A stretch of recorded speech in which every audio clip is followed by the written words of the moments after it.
As frontman with the Verlaines, Graham Downs was one of the many who knew Roy Colbert and was a frequent visitor to his store Records.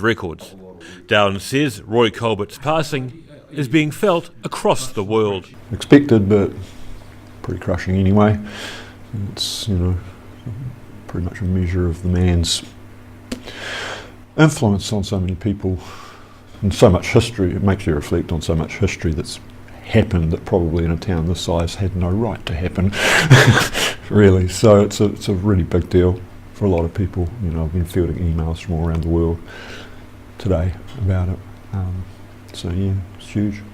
He says in recent years, Roy has been essential in helping with the Tally Ho series, and says his skills will be greatly missed, as much as his humility. Pretty humble guy. I mean, he's great to deal with. I mean, especially with the Tally Ho things, and fortunately, he's been around for me to work with him on the second version in November. So he's invaluable because he's got a really good idea, had a really good idea of what the essence of a good song was, and which ones he thought would work. And we really kind of worked as a team to dream up. He'd say, we think you should do this one, and I go, no, I'm not going to. It's no, this one, yeah. It's very give and take. But I'd go around even until just recently and play him orchestrations in progress, and it's just invaluable because you get to, when you're in the room with him, you listen with Roy's ears, not your ears. You get used to things and you don't, and then all of a sudden you're listening to it totally afresh.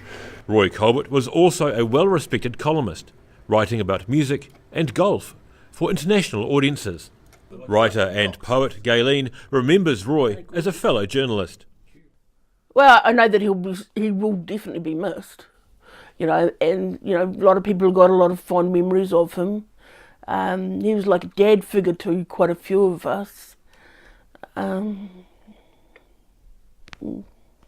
As Graham Downs says, Roy Colbert's passing is being felt throughout the world, as many people are sharing memories of him through social media.